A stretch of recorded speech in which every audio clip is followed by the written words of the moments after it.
अस्सलाम वालेकुम and welcome to my YouTube channel. एक सवाल जो कि बहुत ज़्यादा जहन में आता है वो ये है कि हम जब अपने मशीन लर्निंग मॉडल्स को अप्लाई करेंगे तो हमें किस तरह से पता चलेगा कि कौन सा machine learning model best performance दे रहा है। फॉर एग्जांपल, अगर हमारे पास क्लासिफिकेशन प्रॉब्लम स्टेटमेंट है और हम जो है वो logistic regression, decision trees, random forest और अडा बूस्ट एल्गोरिदम्स अप्लाई कर रहे हैं, तो कौन सा एल्गोरिदम हमारे प्रॉब्लम स्टेटमेंट के हिसाब से हमें अच्छी एक्यूरेसी देगा।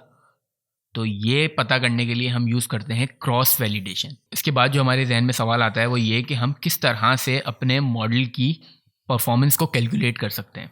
तो ईजीएस्ट वे क्या है कि हम स्प्लिट कर दें अपने डेटा सेट को। फॉर एग्जांपल, हमारा जो पूरा ट्रेनिंग डेटा सेट है उसको हम 70-30% रेशियो के अंदर हम डिवाइड कर दें, और 70% हमारा हो ट्रेनिंग डेटा सेट, जबकि 30% हमारा टेस्ट डेटा सेट हो, जो कि जब हमारे पास मॉडल क्रिएट होगा तो हम उस टेस्ट डेटा को मॉडल के थ्रू प्रिडिक्ट करेंगे और हमें अपनी एक्यूरेसी पता चल जाएगी कितना आ रही है। तो स्प्लिट किस तरह करें? दो तरीके हैं।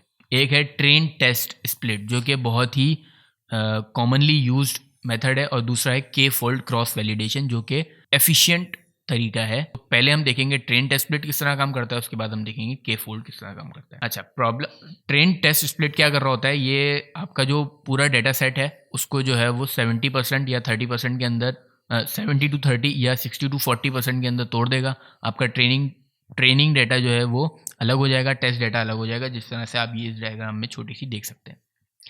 लेकिन यहाँ पे आते हैं दो प्रॉब्लम्स। ट्रेनिंग सेट के लिए ये रैंडम डेटा उठाएगा, टेस्ट सेट के लिए रैंडम डेटा उठाएगा। ठीक है, होगा ये कि फॉर एग्जांपल मेरे पास यहाँ पे कुछ प्रॉब्लम स्टेटमेंट्स ऐसी हैं, या कुछ प्रॉब्लम या कुछ ऐसे रिकॉर्ड्स मौजूद हैं जिसका यहाँ पे कोई जिक्र ही नहीं है। ठीक है, तो ये किस तरह से बताएगा कि ये एक्यूरेसी ज़ाहिर है हमारी ख़राब हो जाएगी। फॉर एग्जांपल, आप किसी बच्चे को कैलकुलस पढ़ा दें और एग्ज़ाम में आप अलजेब्रा के सवाल दे दें, तो वो कैसे कर पाएगा? नहीं कर पाएगा। If there are no records present in train split and present in test split, model performance will be affected. इसके बाद जो इसका दूसरा मसला है वो ये है कि जब हमारे पास यहाँ पे ये ट्रेनिंग सेट है, ये हम उठा रहे होते हैं, ट्रेनिंग सेट और टेस्ट सेट जो है हम रैंडम सैम्पलिंग के थ्रू उठा रहे होते हैं। तो जब रैंडम सैम्पलिंग के थ्रू जब हम इसको उठाएंगे तो हमारे पास हर दफ़ा हमारी जो मॉडल की एक्यूरेसी आएगी वो चेंज आएगी, कभी भी सेम नहीं आएगी। के फोल्ड क्रॉस वैलिडेशन किस तरह से काम करता है? Cross validation uses whole data set as test data set turn by turn through iteration. For example, यहाँ पे ये पूरा डेटा सेट मौजूद है आपके पास, ये तो ये पहली आइट्रेशन में इसका 20% हिस्सा टेस्ट को देगा, बाकी ट्रेन को देगा। दूसरी आइट्रेशन के अंदर टेस्ट जो है वो इसके बाद वाला 20% लेगा, उसके बाद वाला 20%, इस तरह करते करते ये टोटल 5 आइट्रेशन के अंदर जितनी आइट्रेशन आप देंगे वो मतलब वो हार्ड कोडेड देनी पड़ती हैं, आप कितनी आइट्रेशंस के अंदर चाहते हैं कि ये डाटा सेट जो है ये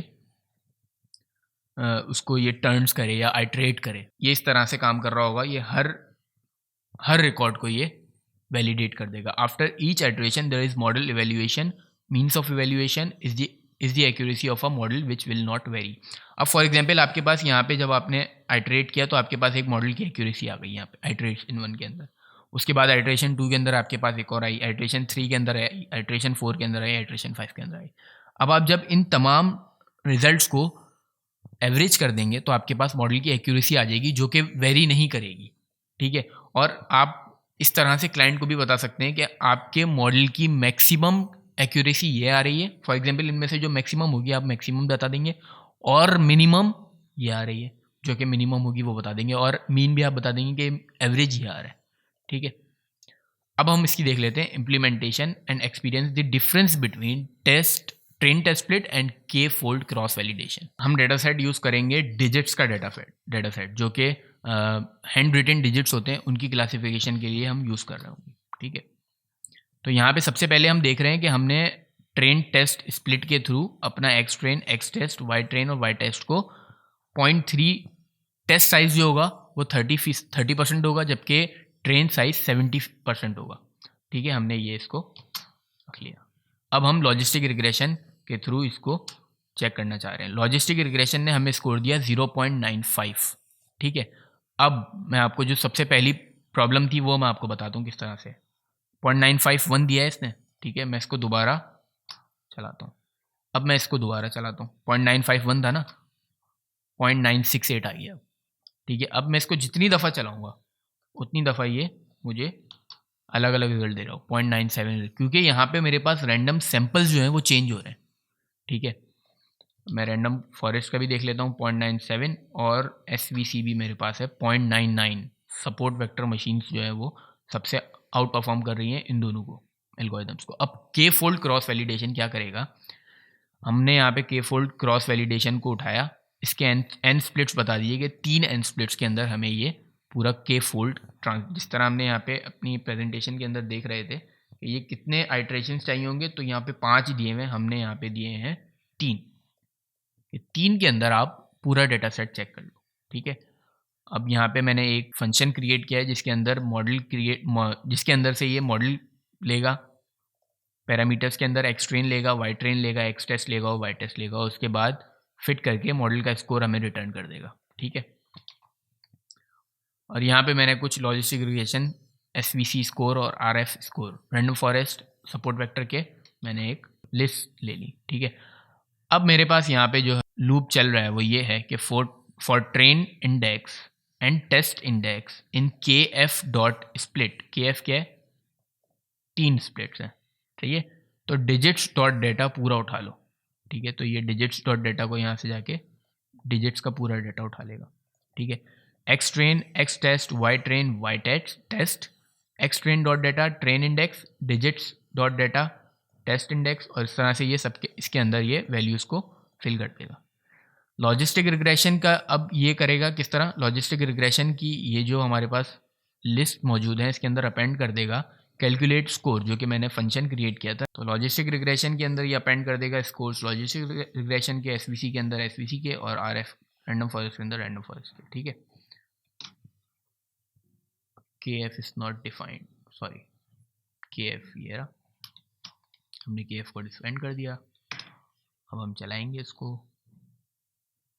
और ये सक्सेसफुली चल गया।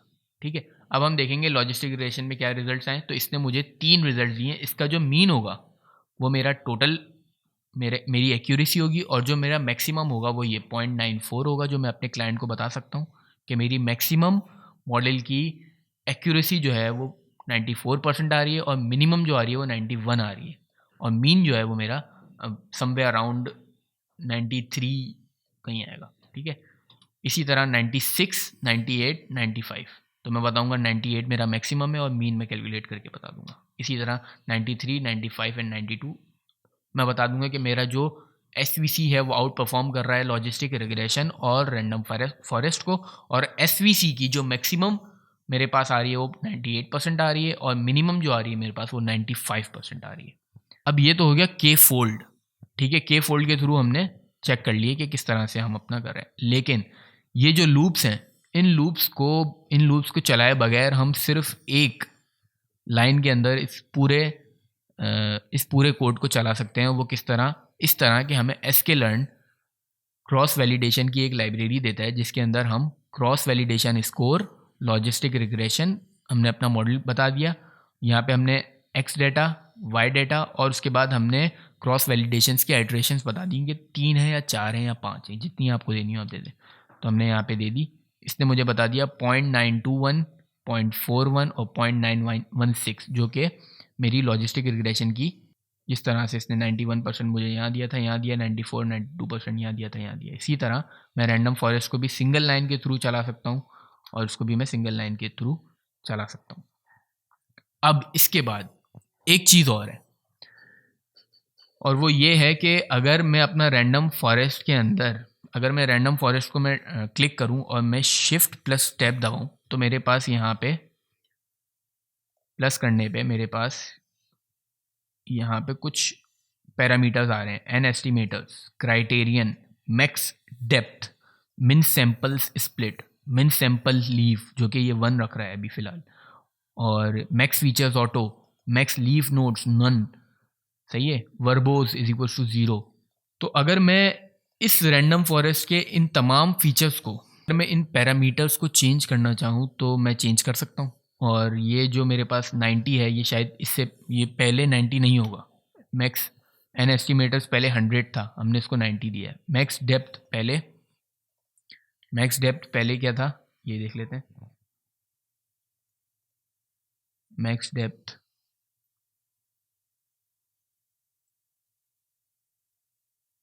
पहले नन था, ठीक है, हमने उसको 10 दिया है। क्राइटेरियन एंट्रोपी या गिनी, जो मैंने आपको पहले भी बताया था, रैंडम फॉरेस्ट के अंदर गिनी इंडेक्स भी यूज़ हो रहा होता है, तो हम यहाँ एंट्रोपी गिनी भी दे सकते हैं और एंट्रोपी भी दे सकते हैं, ठीक है।